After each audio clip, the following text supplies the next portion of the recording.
Bagaimana? Jahis? Siap? Musta'id?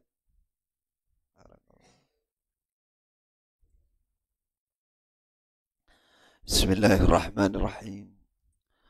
Assalamualaikum warahmatullahi wabarakatuh.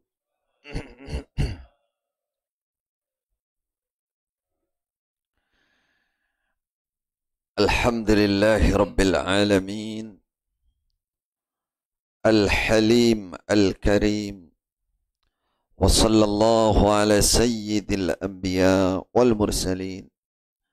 Nabiyyina wa habibina Muhammadin wa ala alihi wa sahbihi ghurril mayamin wa man sara ala nahjihi wa tariqatihi wa hadiyihi ila yaumiddin wa sallama tasliman katsira. Bapak Ibu, saudaraku kaum muslimin rahimani wa rahimakumullah. Kebahagiaan yang tidak ternilai harganya. Artinya sungguh merupakan nikmat yang luar biasa. Manakala kita bisa berijtima', bisa berkumpul di dalam ruhillah, di dalam menegakkan iman kepada Allah Subhanahu wa taala. Allah berfirman, "Wasbir nafsaka ma'al ladzina yad'una rabbahum bil ghadati wal 'ashiyyi yuriduna wajhah wa la ta'du 'ainaka anhum turidu zinatal hayatid dunya wa la tuti' man aghfalna qalbahu an dzikrina wattaba'a hawah." Rasulullah sallallahu alaihi wasallam diingatkan oleh Allah secara khusus. Namun peringatan ini juga berlaku untuk kita semua umatnya. Apa kata Allah? Firman Allah kepada Rasulullah, "Wasbir nafsak." Muhammad, sabarkan dirimu. Sabarkan. Tabah. Ma'alladzina yad'una rabbahum, bersama. Bersama itu berarti berkumpul, saling menguatkan, saling berta'awun. Dengan siapa? Yad'una ma'alladzina yad'una rabbahum bil ghadati wal asyi. Bersama orang-orang yang mau beribadah kepada Allah, mau berzikir, mau ingat, bersemangat beribadah kepada Allah. Bil ghadati wal asyi, di waktu pagi, waktu sore, diajak bersemangat ibadah, semangat. Jangan tinggalkan mereka Muhammad. Selalulah bersama mereka. Ya. Kalau kamu melihat orang semangat beribadah, jangan tinggalkan mereka. Kuatkan, dukung, motivasi bersama. Bil ghadati wal yuriduna wajhah. Mereka lahirnya tadi kelihatan semangat beribadah, lalu hatinya yuriduna wajhah. Mereka selalu menginginkan wajah Allah, ingin dilihat oleh Allah, ingin diperhatikan oleh Allah, ingin dirahmati oleh Allah. Artinya ikhlas. Wala ta'du 'ainaka anhum turidu zinatal hayatid dunya. Muhammad, mata kamu, perhatian kamu jangan melewati mereka. Kalau kamu melewati mereka, melewatkan mereka, tidak punya perhatian dengan mereka, berarti turidu zinatal hayatid dunya. Kamu, hidupmu hanya menginginkan perhiasan dunia. Kalau kamu tinggalkan mereka, kamu bisnis saja. Isuk nang pasar yang dipikir. Dekat nang pasar bakulan. Berarti kamu turidu zinatal hayat. Enggak pernah kumpul dengan orang-orang yang punya semangat untuk beribadah kepada Allah, yang selalu menjaga hatinya ikhlas. Berarti kamu turidu zinatal hayatid. Wala tuti' man aghfalna qalbahu an dzikrina wattaba'a hawa. Kamu jangan pernah taat, ngeblok, bolo, apalagi mendukung man aghfalna an dzikrina, orang-orang yang selalu melupakan zikir kepadaku, kata Allah. Orang kalau kamu lihat urusannya kok getunya naik, ya, diajak zikir wangel, ya, mintanya yang urusan-urusan duit aja, kamu jangan ngeblok mereka, Muhammad. Ya sepetuk ona biasa, tapi jangan sampai kamu bersahabat tuti man aghfalna qalban wattaba'a hawa. Wattaba'a hawa, dan mereka selalu mengikuti hawa nafsunya. Bagaimana kalau kamu ikut mereka? Kamu akan rusak, Muhammad. Kalau Rasulullah saja diingatkan oleh Allah seperti ini, berarti kita semua lebih membutuhkan keadaan-keadaan yang seperti ini. Saudaraku yang dirahmati oleh Allah, jangan pernah bosan untuk duduk di pengajian, untuk beribadah bersama di masjid, karena itu adalah alamat atau pertanda hamba-hamba yang disukai, disayangi, dan dirahmati oleh Allah Subhanahu wa ta'ala. Semoga kita termasuk di dalamnya. Maka dari itu, sifat-sifat yang ada di dalam ayat-ayat tadi kita sempurnakan, ada pada kita masing-masing. Selalu berzikir kepada Allah, ingat kepada Allah, ingat dengan nikmat Allah. Ala bidzikrillahi tatmainnul qulub. Saudara, zikir itu salah satu targetnya, capaiannya, atau indikator tanda bahwa itu sudah mencapai level zikir yang benar ketika kita sampai merasakan ketenangan hati. Kalau belum, berarti belum. Kelas kita masih di bawah saja, hanya nyebut saja. Ayo nyebut, nyebut, nyebut, nyebut. Belum sampai ke level yang zikir yang sebenarnya. Kalau sampai ke tingkat yang sebenarnya, ketika kita berzikir itu sampai mencapai ketenangan batin. Sekarang kita koreksi masing-masing. Kalau saya berzikir, sampai enggak saya sampai mendapatkan ketenangan hati? Kalau belum, berarti ada hal yang perlu dibenahi. Yang saya maksud, kita duduk zikir, misalkan istighfar. Zikir itu kan silahkan apa saja. Astaghfirullahaladzim, astaghfirullahaladzim, astaghfirullahaladzim. Sampai enggak kita sampai mencapai ketenangan? Ya Allah, yang asalnya tadi gusar, asalnya tadi susah, sampai kita misalkan menangis, merasa dekat dengan Allah, terus rasa hati itu umpama betul sedang mendapatkan cobaan, walaupun tidak langsung pertolongan itu datang, paling tidak hati itu sudah tenang, anteng, keyakinan itu tambah. Ya Allah, Allah pasti nolong saya. Ada seperti itu, ada ketegaran.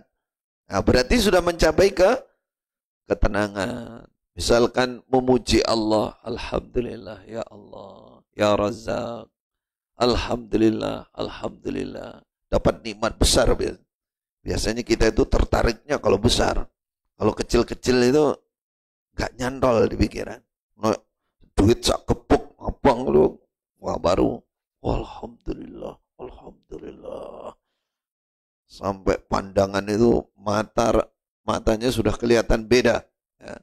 Nah, pada saat mengucapkan begitu, cukup disenang saja atau sampai merasakan jiwa yang dekat dengan Allah, tenang. Alhamdulillah ya Allah. Misalkan, ya Allah, saya ini kerja apa kok dapat rezeki seperti ini? Ya Allah, ya Allah, ya Allah.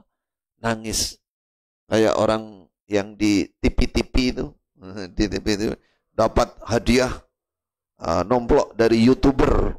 Wah, langsung dicium tangannya. Bahkan ada yang sujud nangis. Karena memang pas dengan ketika diperlukan. Tapi pertanyaannya, pada saat dia senang, sujud itu dari dalam hati apa enggak? Apa hanya senang karena lihat barang duitnya itu, atau nyambungnya ke Allah? Nah, istilahnya ada nikmat, ada in'am, ada mun'im. Padahal syukur itu syukrul mun'im, bukan syukrun nikmah saja. Nah, banyak di antara kita konsentrasinya ke fisik nikmatnya itu. Kalau mobil di depannya, kalau istri di depannya, misalkan dapat istri, istri lagi apa istri, dapat apa, fisik, ini namanya syukrun nikmah. Nah, syukrun nikmah itu motivasinya, itu sebabnya. Tapi syukur yang benar itu syukrul mun'im, mensyukuri Allah yang ngasih nikmat. Ini yang saya maksud ketenangan hati. Tenangan hati. Nah, kita itu banyak yang berhenti bersyukur itu baru di fisik nikmatnya itu. Nah, ini kurang pas ini. Ini kalau level syukur itu masih level rotok ketunyan itu masih. Nah, yang berkonsentrasinya kepada yang ngasih nikmat. Ya, contoh kita dikasih orang, misalkan kasih uang tadi. Nah, uang lah yang kita senangi, uang toh. Wong edan seneng duit. Nah, ketika dikasih, ketika kita matur nuwun, sembah nuwun, ya, apa kita nyawang duite? Sembah nuwun. Kan orangnya ta? Orangnya. Pak, terima kasih, Pak. Syukron kasih, kan begitu. Itu syukur yang benar tuh. Nah, kita kepada Allah, maaf, kita kepada Allah rata-rata fisik nikmatnya yang dilihat. Nah, ini belum benar, belum pas. Nah, makanya syukur itu sampai mencapai zikir yang menenangkan hati.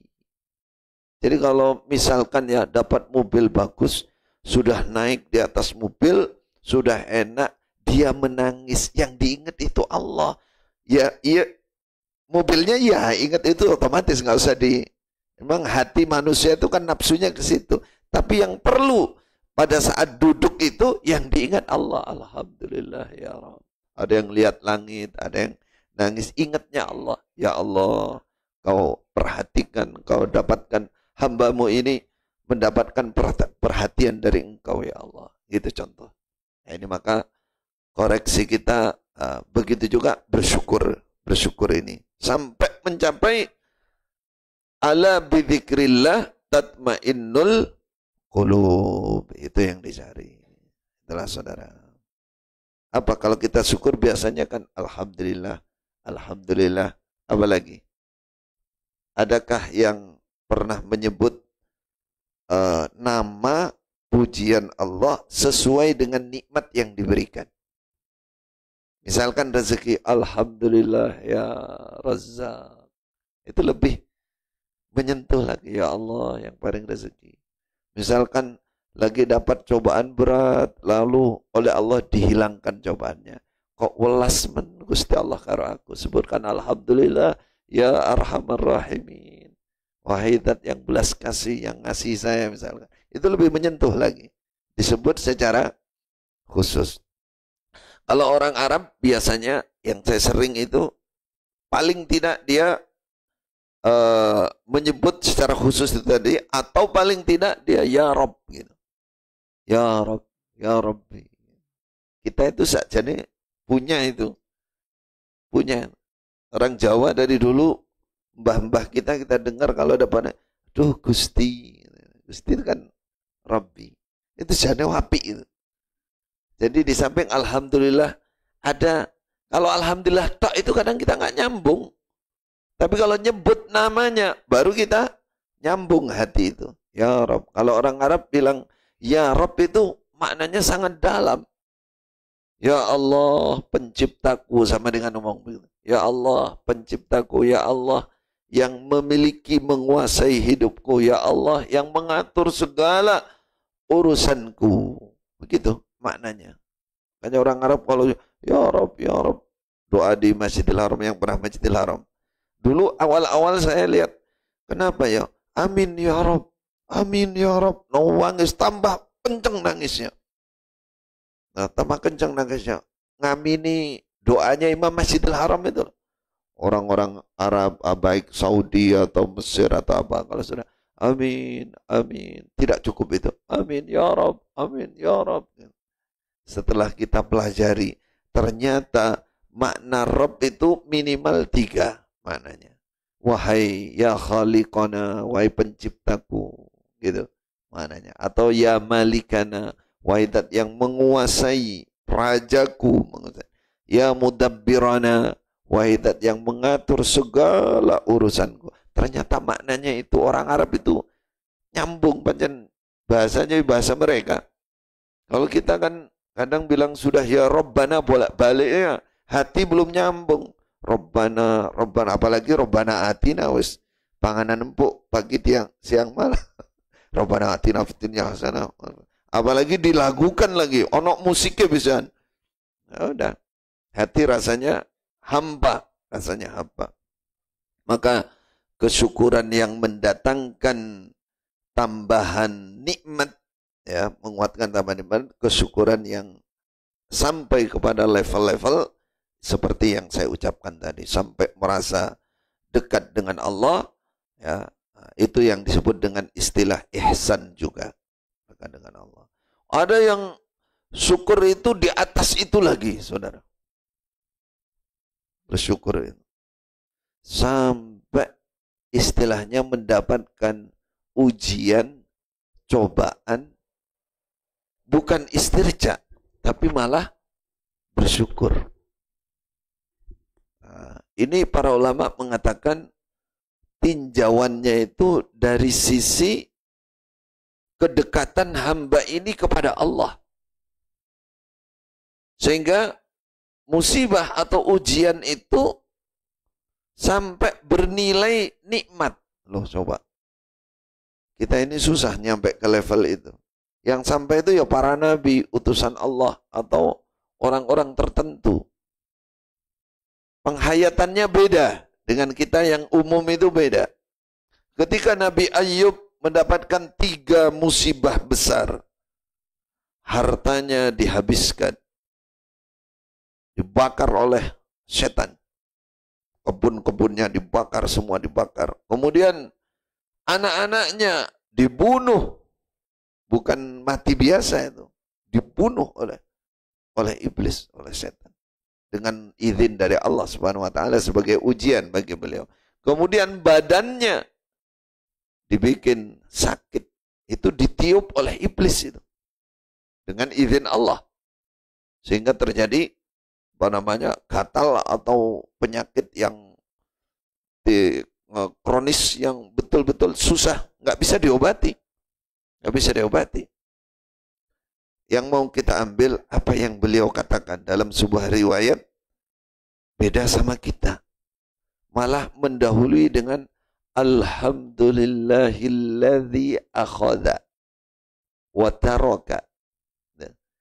Segala puji bagi Allah, masih muji Allah yang telah mengambil sebagian dan meninggalkan sebagian. Sampai 3 ini sudah habis, masih alhamdulillah, segala puji bagi Allah yang memberikan hati saya, jiwa saya, hati saya bisa selalu berzikir kepada Allah Subhanahu wa taala. Ini yang level-level istimewa ini, saudara. Jadi semakin banyak cobaan, malah semakin banyak memuji Allah Subhanahu wa taala, semakin dekat dengan Allah. Kalau umumnya, kalau dapatkan cobaan itu mengeluh, susah, lalu dengan susahnya itu istirja aja. Innalillahi wa inna ilaihi raji'un. Innalillahi wa inna. Tapi innalillahnya tak bermakna. Kenapa? Karena dia marah.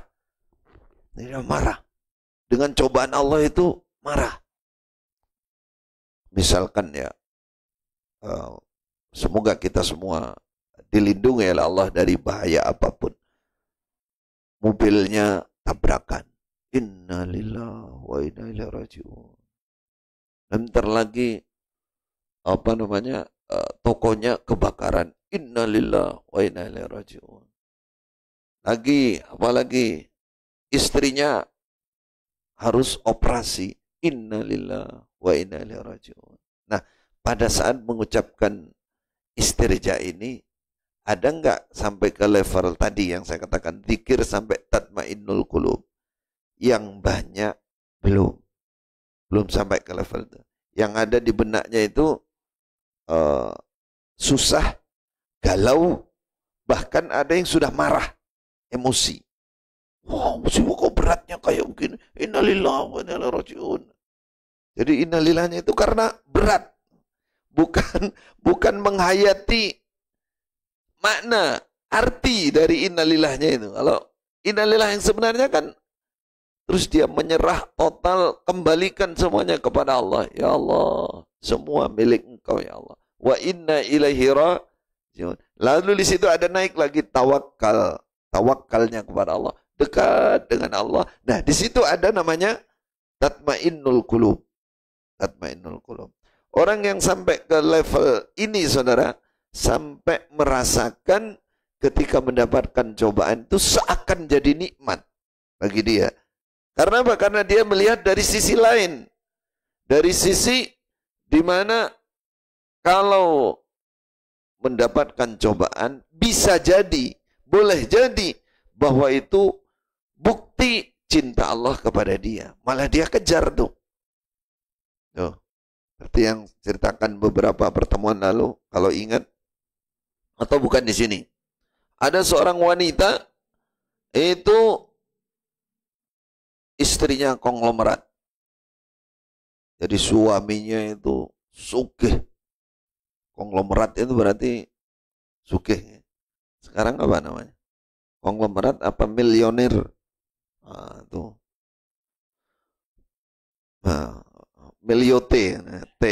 Kalau milioner kan miliar, saiki triliuner. Masya Allah. Suami ini ingin menguji kesetiaan istrinya. Dia pulang, ini waki ini, yang cerita ini kejadian. Dia pulang malam, istrinya sudah capek istirahat, dibangunkan. Adik, bikinkan saya minum. Aku pingin mangan, sudah capek istrinya. Nah, tapi karena istri soleha, dia bangun, kemudian dia bikinkan makanan, dia bikinkan minuman. Setelah suaminya makan minum, dia tunggui, karena baru pulang. Suaminya tahu, berarti ini istri saya ini, saya sudah menyaksikan bertahun-tahun, betul-betul istri yang sangat setia dan soleha. Baiklah. Akhirnya dia bilang begini, wahai istriku, dek, awakmu njaluk opo ae tak turuti. Minta apa saja saya turuti. Kata istrinya, benar mas. Iya, njaluk opo ae tak turuti. Aku yakin wis pancen istriku yang the best, yang paling bagus. Aku yakin semua. Njaluk opo saiki, njaluk awakmu. Opo ae tak turuti. Apa yang kata istrinya? Kalau memang begitu, mas, ada satu permintaan saya. Apa itu? Ceraikan saya. Wah, kata kok malah wong arep tak layanin njaluk apa ya tak turuti, kok malah njaluk pegat iki piye ta ceritane. Nah, sampean tadi sudah janji toh, arep njaluk apa ya mesti dituruti. Aku nggak minta banyak-banyak, hanya satu saja. Ceraikan saya, pegatan aku mas. Kaget mas. Lebih. Ya wes, besok pagi harus ke pengadilan. Nah, ke KUA apa ke pengadilan. Nah, itu ceritanya, akhirnya diantar saudara, bawa bareng-bareng ke pengadilan. Ketika suaminya turun dari mobil, jalan, ya, dia tidak lihat lubang, keprosok. Kakinya dia jatuh, terpental, kakinya patah. Ketika kaki patah, istri ini nangis, ditolong, dibopong sampai ke rumah sakit, sampai berhari-hari, ditunggui, dilayani. Orang omong pegat meneh. Gak omong pegat meneh. Si suami ini curiga. Kamu kok gak jaluk pegat meneh deh. Malah tambah, istilahnya tambah setia, tambah baik. Apa kata istrinya, Mas? Saya bertahun-tahun menjadi istri panjenengan. Panjenengan kaya, sugih, sehat. Perasaan saya kok gak ada cobaan sama sekali dari Allah. Gak ada cobaan. Setelah kejadian itu, jenengan keprosok terus kaki patah. Wah, ini ujian dari Allah. Awalnya saya mengira jenengan ini hamba yang tidak disukai Allah. Gak dicintai oleh Allah. Nah, setelah terjadi musibah itu, baru saya tahu bahwa panjenengan disayang Allah. Karena Allah kalau mencintai suatu kaum atau seseorang, Allah pasti memberikan ujian. Nah, saya hidup dengan jenengan itu bertahun-tahun tak lihat kok sehat, meger-meger, duit wakeh. Lah ora ono cobaane blas iku. Nah, jangan-jangan saya bersuamikan orang yang dimurka Allah, bukan disayang Allah. Nah, setelah saya punya tanda ini, patah kakinya, saya yakin, oh, jenengan berarti termasuk hamba yang dicintai. Allahu Akbar. Kalau ini kejadian betul, ceritanya ya kejadian betul. Berarti wanita ini bukan wanita biasa ini. Yang sampai ke level-level tertentu tadi yang saya ucapkan, para nabi. Jadi dia menghayati kalau orang hidup tanpa ujian sama sekali, justru itu mengkhawatirkan. Karena innallaha idza habba ila qaumin ibtalahum. Kalau Allah mencintai seseorang itu Allah pasti ngasih ujian. Saudaraku yang dirahmati Allah, dalam muqaddimah atau dakwah ini maksudnya supaya kita semua terus mau bersyukur. Bersyukur bukan bersyukur biasa, berzikir bukan berzikir biasa, istirja bukan istirja biasa. Ada hal-hal yang perlu kita sempurnakan, saudara, sehingga apa yang dijanjikan oleh Allah lewat bersyukur, lewat istirja, lewat berzikir itu betul-betul dapat kita rasakan langsung sesuai dengan janji Allah, yaitu kemudahan-kemudahan yang dijanjikan oleh Allah Subhanahu wa taala. Barakallahu fikum. Mari kita kembali ke materi yang sudah kita siapkan, yaitu surah Al-Maidah dari ringkasan tafsir Ibnu Katsir ayat 11 apa 10 ya? 10 kemarin sudah ya. Walladzina kadzabu bi ayatina 10 sudah. Wa'adallahu walladzina kafaru wa kadzabu bi ayatina ulaika ashabul jahim. Tayyib. Orang-orang yang mengkufuri dan mendustakan ayat-ayat kami, kata Allah, ulaika ashabul jahim, mereka adalah penghuni-penghuni neraka jahim. Na'udzubillah minal kufri wat takdzib. Semoga kita diselamatkan dari sifat kekufuran dan mendustakan terhadap ayat-ayat Allah. Itu ayat 10. Ayat 11, ya ayyuhalladzina amanu. Ini ada peringatan. Kalau didahului dengan ya ayyuhalladzina amanu, berarti isinya sangat penting untuk diperhatikan, diingat, dipahami, lalu diamalkan. Uzkuru ni'matallah alaikum. Ingatlah nikmat Allah atas kalian. Jadi bersyukur itu jalan pertamanya atau pondasinya berangkat dari ingat dengan nikmat Allah. Nah, ingat itu bukan nunggu hati kita ingat, ada usaha mengingat. Makanya diperintah oleh Allah, ulkuru nikmat Allah. Ingatlah, iling-ilingan. Ingat nikmat Allah itu, cari nikmat Allah. Apa contohnya dalam ayat ini? Idhamma qaumun ayyabsutu ilaikum. Ketika ada suatu kaum, suatu golongan sengaja ayyabsutu ilaikum aydiyahum, menggunakan tangan mereka untuk mencelakai kalian. Untuk mencelakai, membentangkan tangan ilaikum pada kalian, ingin mencelakai kalian. Fakaffa aydiyahum ankum. Lalu Allah mencegah tangan-tangan mereka dari kalian. Mereka tidak berhasil mencelakai kalian. Artinya di sini disuruh mengingat nikmat keselamatan. Ya, keselamatan. Ada orang, ada golongan yang benci dengan kalian, memusuhi kalian, merekayasa, berupadaya mencelakai kalian, tapi tidak terjadi.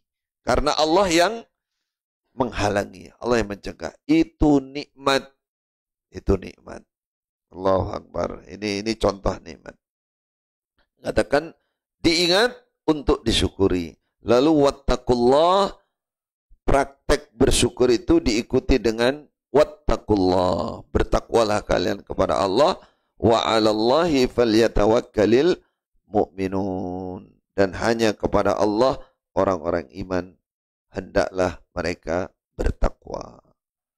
Jadi bersyukur kita selamat. Selamat dari apa saja.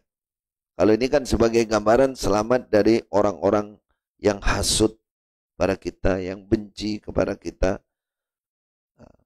Maka Rasulullah mengingatkan kullu dzi ni'matin mahsudun. Hati-hati. Setiap orang punya nikmat pasti di sekitarnya ada yang hasud. 1, 2 itu pasti ada. Maka kita harus berhati-hati, harus jeli melihat kanan kiri. Ini model orang ini, kalau tahu aku dapat nikmat, dia merian. Apa meri? Suka iri. Nah, ojo, jangan diceritani nikmat, jangan dipamer-pameri apa-apa. Yang baik itu langsung dikasih gitu aja. Alhamdulillah. Biar lemes hatinya. Nah, kalau ngerti punya teman, punya saudara yang suka iri, jangan dipameri, kita harus nyimpen.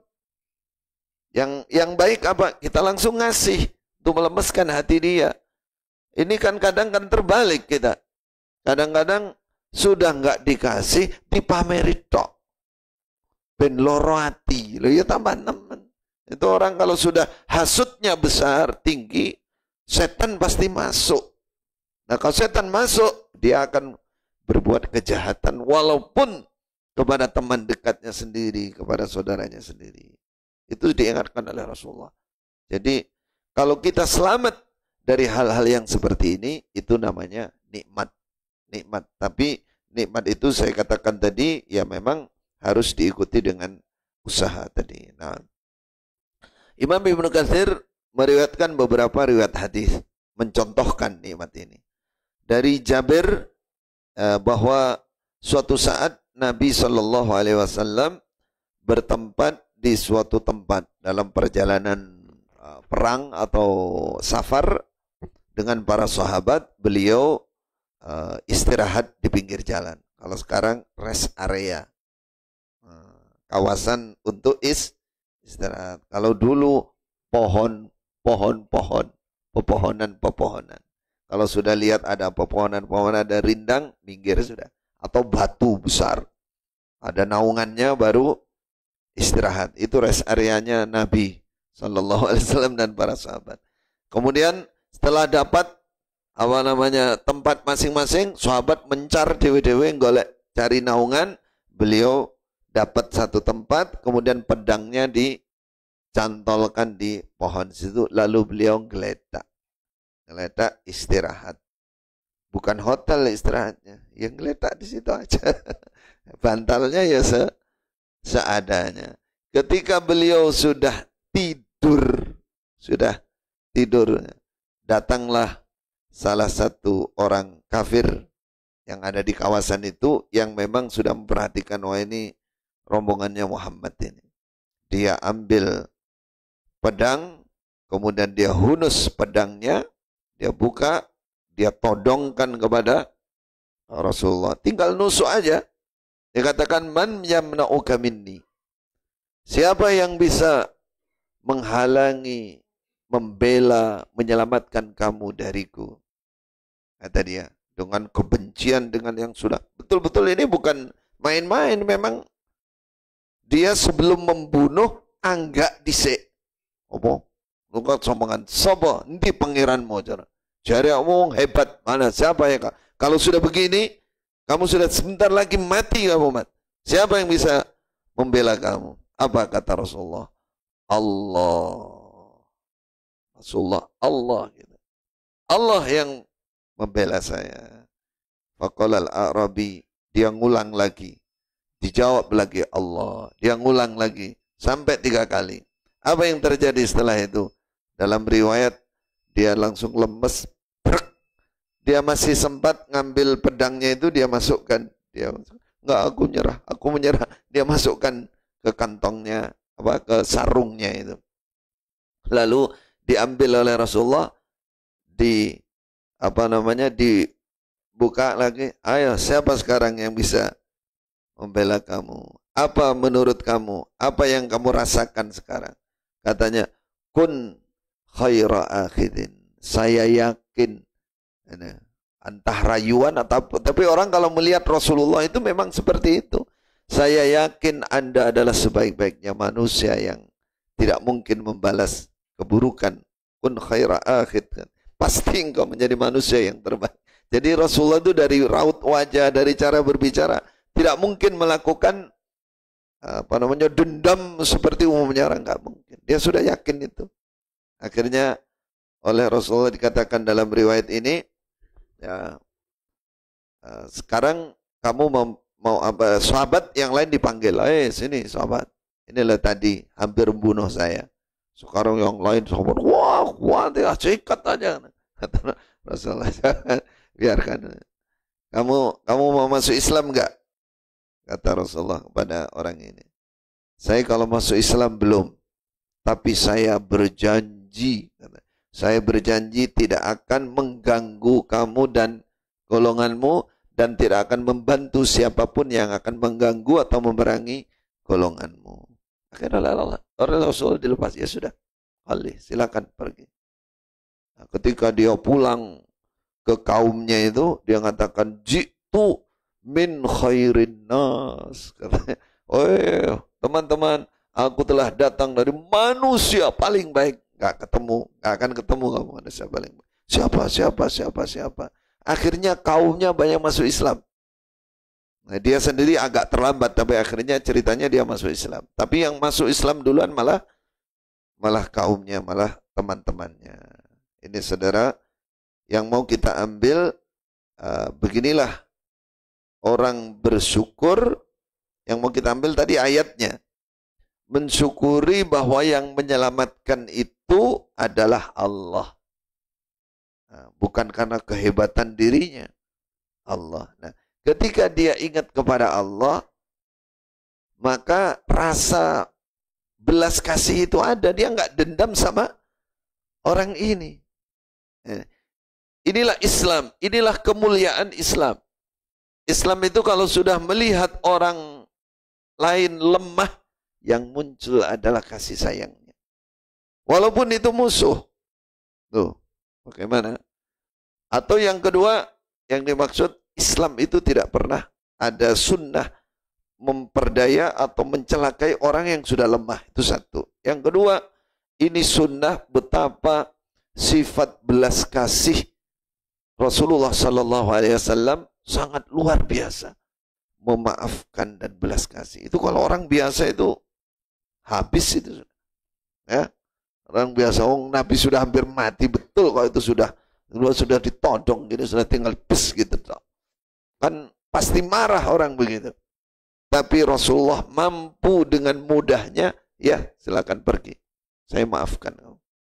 Kayak kalau apa-apa. Ya. Saya punya teman dulu itu, ya akhirnya hijrah juga dia. Sabar gitu. Itu pelajaran yang saya ambil dari teman saya sendiri. Ketika dia naik motor, insya Allah di Pare ini, di perempatan rumah sakit. Dia nyabrang, dia motornya ditabrak. Kemudian dia juga jatuh. Yang nabrak itu ya beset-beset sidik. Nah, akhirnya temannya yang bagian yang di depan besar itu mau dipukul, kamu kan. Akhirnya ini datang lari ke teman saya. Dia tahu kayak wajahnya wong sabar gitu. Kira-kira dia datang yang temannya satunya kan yang besar itu kan sudah mau mukuli, pokoknya harus bayar, harus begini. Ya, yang teman saya itu didatangi salaman, mohon maaf ya, maafkan saya. Nah, langsung dipegang, ya sudah, tapi jangan diulang lagi ya. Jangan diulang. Ya sudah, pergi kita aja. Yang marah justru yang tadi. Sampai niku kene muring-muring sampai cuman malah wong dilus-lus kon suruh pergi. Itu akhlak Islam itu. Akhlak Islam. Kalau memang sudah sudah orang sudah memang dilihat tidak mampu, ya sudah, namanya nggak mampu. Berapa waktu lalu menantu saya di Surabaya. Saya di Surabaya juga begitu. Dia naik motor, ya, justru ditabrak, motornya ya rusak. Akhirnya kan kawitan mau marah. Terus dia bilang, "Lah, jenengan ini kayaknya ini anaknya," dia nyebut bapaknya. Anaknya orang baik lah istilahnya. Wong sugih apik gitu.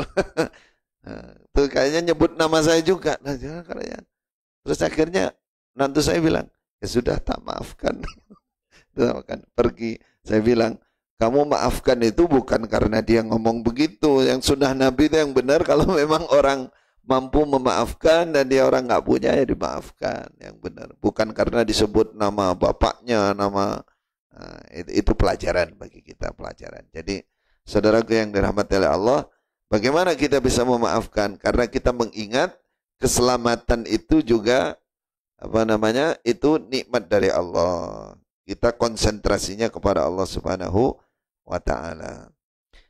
Imam Ibnu Katsir juga menceritakan bahwa ayat ini turun mengenai orang-orang Yahudi, contohnya Bani Nadir yang selalu berkhianat, ingin membunuh Rasulullah sallallahu alaihi wasallam. Jadi di Madinah itu, di awal-awal Islam itu penduduknya juga ada orang-orang Yahudi yang sudah bersepakat damai, hidup bertetangga, hidup dengan baik, menjalankan agamanya masing-masing, membela Madinah bersama-sama, mengeluarkan biaya untuk kemaslahatan di Madinah bersama-sama. Itu sudah tertulis dalam piagam Madinah, perjanjian.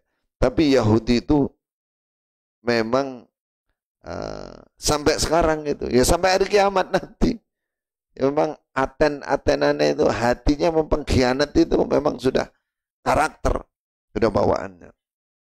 Ayat ini berulang kali Rasulullah diingatkan oleh Allah, bersyukurlah bahwa usaha mereka untuk mencelakai kamu itu semuanya gagal.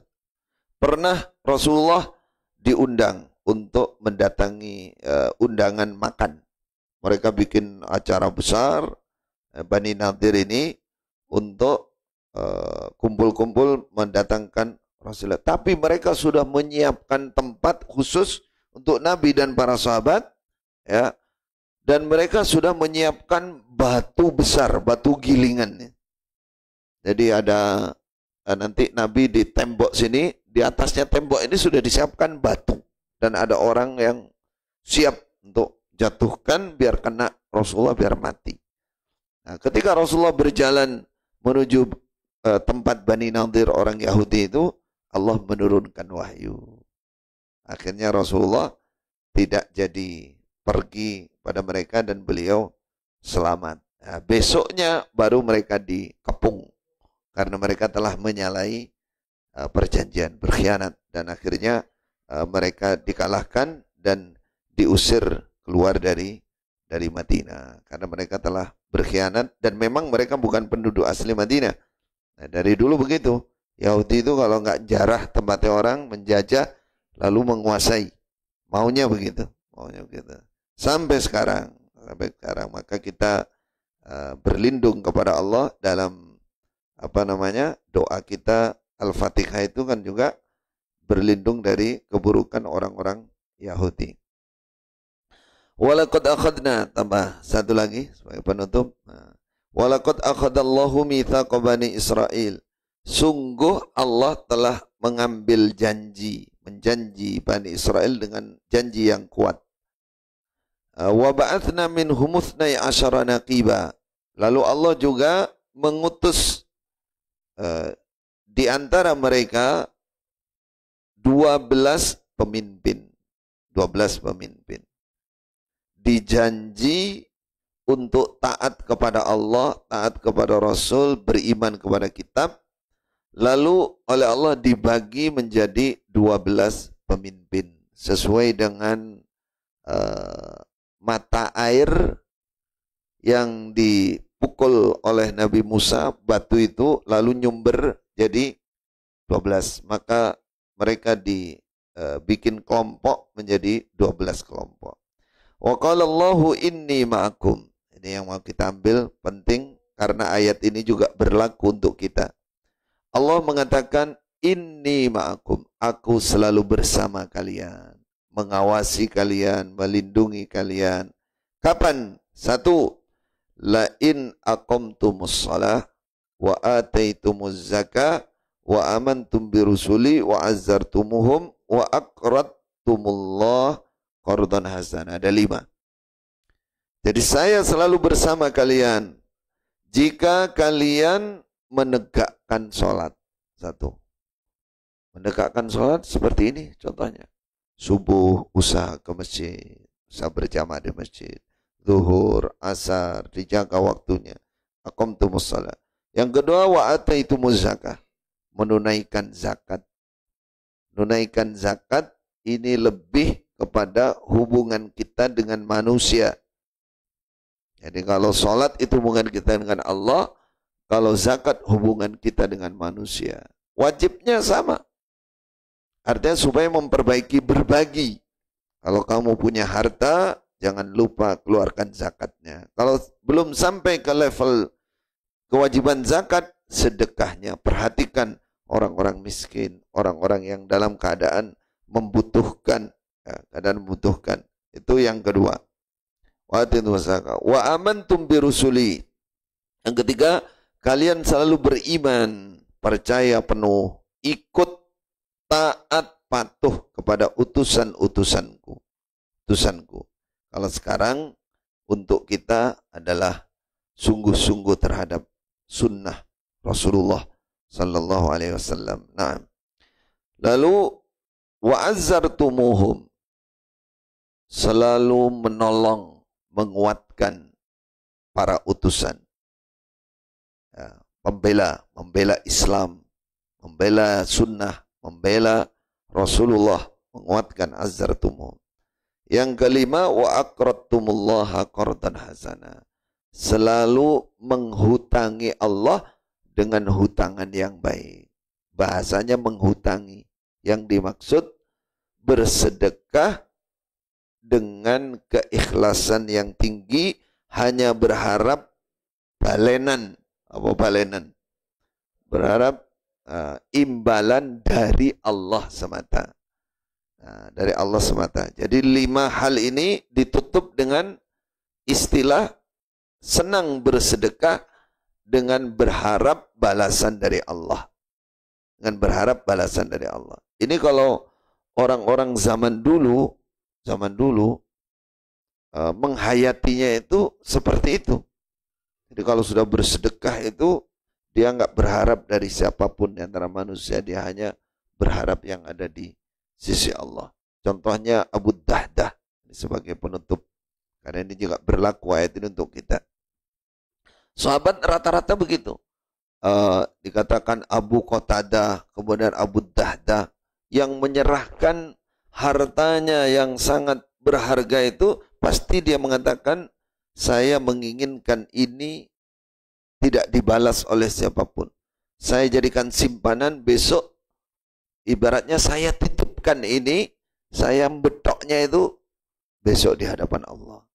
Ketika Abu Dahdah berani menyerahkan kebunnya, apa yang terjadi? Karena Rasulullah mengatakan, siapa yang ingin diganti dengan pohon kurma di surga. Jadi ada anak yatim, orang miskin, ingin membuat pagar kebun, lalu di pagar kebunnya itu ada pohon kurma seseorang. Nah, pohon kurma bukan pas di pagarnya, tapi pohonnya mentelung ke pagar ini. Nah, orang ini setelah ditembusi oleh orang miskin ini tidak mau motong pohonnya itu. Sampai pohonnya ibaratnya mau dibeli itu nggak mau. Nggak mau dia, nggak terima. Akhirnya orang miskin ini datang kepada Rasulullah melaporkan, ini tetangga saya kebun ini ngotot tidak mau. Padahal saya ingin bikin pagar kebun. Akhirnya dipanggil oleh orang Ansor ini. Sebenarnya pohon dia banyak, pohon kurmanya. Tapi karena memang dasarnya orangnya pelit. Ya, pelit. Jadi orang pelit itu dari dulu ada yang menjengkelkan yono kan bian. Jadi kalau sekarang ada itu ya sabar kan bian ono. Ya. Panggil oleh Rasulullah. Kamu mbok ya tetanggamu itu loh. Mbok ya diperhatikan. Enggak bisa wahai Rasulullah. Itu pohon kurma saya satu-satunya yang buahnya enak. Yang dilalah ujiannya begitu. Yang lain enggak enak, ya itu yang enak buahnya. Sekarang ya sudah, kata Rasulullah, saya beli. Saya yang beli. Kata, nggak mau juga, nggak bisa Rasul. Terakhir kata Rasul, ya sudah, saya ganti pohon kurma di surga. Pohon kurma di surga. Ya, begitu itulah menter aja dia. Ya, seurusan golek surga, golek dalan liyane mungkin gitu mikirnya. Padahal yang menjamin Rasulullah. Jamin Rasul, tetap dia bersikeras. Lalu ada namanya Abu Dahdah. Abu Dahdah itu orang Ansor di dekatnya Nabi, lihat kejadian itu. Loh, ditukar pohon kurma di surga kok mau piye ceritanya. Lah itu. Akhirnya orang ini pergi. Abu Dahdah maju, wahai Rasulullah, kalau saya dapatkan itu, benar enggak saya dapat tukar jaminan di surga? Katanya, oh iya dapat. Akhirnya dia pergi, dia datangi orang yang pelit ini tadi, tak tuku, njaluk piro kan? Orang-orang tak tel, wis tak ijoli apa? Ijoli pohon kurma, berapa kamu maunya? Kata dia, ya semoga akeh. Ya wis tak ijoli kebun saya, satu pohon kurma diijoli kebun. Kebun itu isinya 600 pohon kurma. Baru dia mau, itu orang pelit ini tadi. Nah, akhirnya dia tukar itu. Kebunnya ada mata airnya, bahkan ada Abu Dahdah dan keluarganya bertempat di situ. Dia tukar itu. Karena tukar sudah, ya dia datang kepada Rasulullah. Wahai Rasulullah, pohon kurma itu sudah milik saya. Sudah milik saya. Loh, kok bisa? Iya, saya tukar dengan kebun saya. Kamu tukar dengan kebunmu. Iya Rasulullah, tapi sesuai dengan janji Rasulullah lah ya. Saya mesti ditukar di kebun saya, ada kebun di surga, ada kebun. Pasti kata Rasulullah. Pasti. Karena Rasulullah memastikan, dia pulang dan lari pada istrinya. Masih di pintu kebun itu dia sudah bilang, istriku enak undang mentu. Wes payu kebun itu selaku nih. Tak tol di sana. Piro katanya. Sampai diceritakan itu setelah dekat dengan istrinya, laku berapa Mas Piro? Wes pokoke dijoli nang swarga. Untungnya istrinya ya fakihah saudara. Wah, sedekah Rasulullah, benar itu yang kita mau. Beda dengan istri sekarang ya.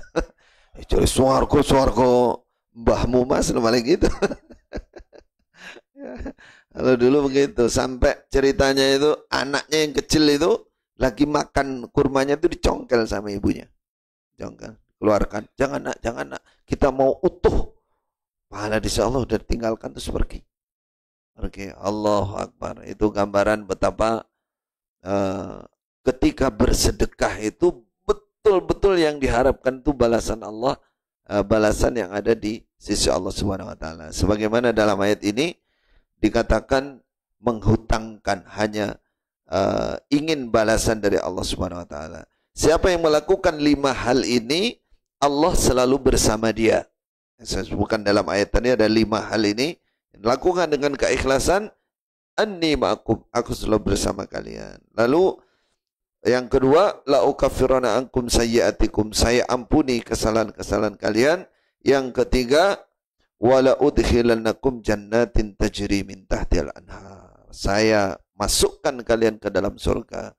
Jadi Allah bersama dia, kemudian mengampuni dosa-dosa, kemudian memasukkan ke dalam surga. Allahu Akbar. Apa syaratnya? Iqamus shalah, tegak salatnya, zakatnya juga ditunaikan, kemudian beriman kepada para rasul, menolong para rasul, kalau sekarang menolong sunnah Nabi, kemudian selalu bersedekah dengan keikhlasan yang tinggi. Gambarannya sebagaimana Abu Dahdah dan Abu Qatadah dari sahabat Rasulullah sallallahu alaihi wasallam. Semoga kita termasuk hamba-hamba Allah yang selalu menjaga salat, selalu berusaha bisa bersedekah untuk kebaikan-kebaikan, baik orang-orang yang berhak ditolong maupun tempat-tempat yang memerlukan biaya untuk kelancaran ibadah kepada Allah Subhanahu wa taala. Barakallahu fikum. Mohon maaf jika ada kurang dan lebihnya. Jika ada 1 pertanyaan, 2 biar saya nggak disalahkan, monggo. Soalnya kadang-kadang kalau nggak dibuka, saya ustadznya yang salah. Nah, kalau sedang nggak ada, alhamdulillah. Nah, jangan nanya banyak-banyak. Sambil ngopi aja nanyanya. Tayyib, semoga Allah memberkahi kita semua. Barakallahu fikum. Allah marzuqna rizqan hasanan wasi'an halalan tayyiban mubarakan wa anta khairur raziqin. Allahumma nas'aluka as-sihhah wal afiyah fid dunya wal akhirah. Allahumma nas'aluka as-sihhah wal afiyah fi dinina wa dunyana wa ahlina wa fima razaqtana. Allahumma astur auratina wa amin ra'atina wa fadna min baini aydina wa min khalfina wa an aymanina wa an shama'ilina min fawqina wa na'udzu bika an nughtala min tahtina. Allahumma nas'aluka al-huda wat-tuqa wal-afa wal-ghina. Allahumma tsabbitna 'alal Islam, Allahumma tsabbit qulubana 'alal iman birahmatika ya arhamar rahimin. Rabbana atina fid dunya hasanah wa fil akhirati hasanah wa qina adzabannar. Wa sallallahu ala sayyidina Muhammad wa ala alihi wa sahbihi ajma'in. Walhamdulillahi rabbil alamin. Assalamualaikum warahmatullahi wabarakatuh.